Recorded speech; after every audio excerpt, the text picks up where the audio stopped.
Hyper Light Drifter is a very hard action-adventure game that many people already compare to Dark Souls. The game is actually more similar to Titan Souls, but it happens to be even harder, and not necessary in a fun or rewarding way. The story will be described with some images that we will have to pull out the meaning from, and sadly, at the end of the game, we have been left with a lot of questions and not really many answers. Speaking of gameplay, we will have a central hub, which is some kind of city, and 4 well differentiated areas. Each area will have different monsters and one final boss.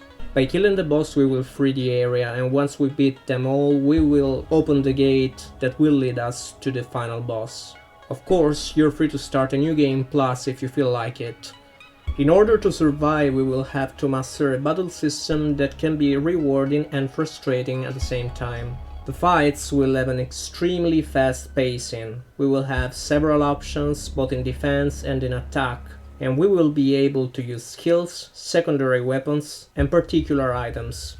Hyper Light Drifter will require some grinding, as the power-ups are pretty expensive, but definitely needed if you want a chance to survive. That's why the first hours will be quite frustrating, as our character won't be able to use many of the most useful skills. Besides that, the game likes to throw at you a huge number of enemies, all attacking and moving in small spaces, making it pretty much impossible to avoid them. Moreover, dodging and healing requires some time, and it will be pretty complicated to perform such actions during many of the battles.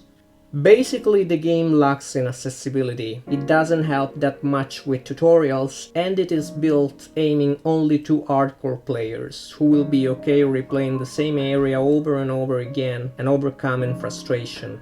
From an artistic point of view, Hyper Light Drifter is a joy for the eyes. The evergreen 16-bit look and the color palette stick together with a beautiful pixel art, and any gamer who started playing on NES or SNES will immediately fall in love with its visuals.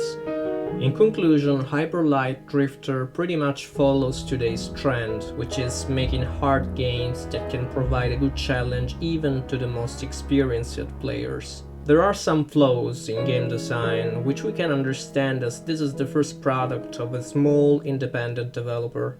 You will die a lot, you will have to grind through the first hours like a beast, and the game will seem unfair pretty often. Still, the art direction and the visuals are great, just don't expect too much as the gameplay itself still feels unpolished and it often leads to frustration.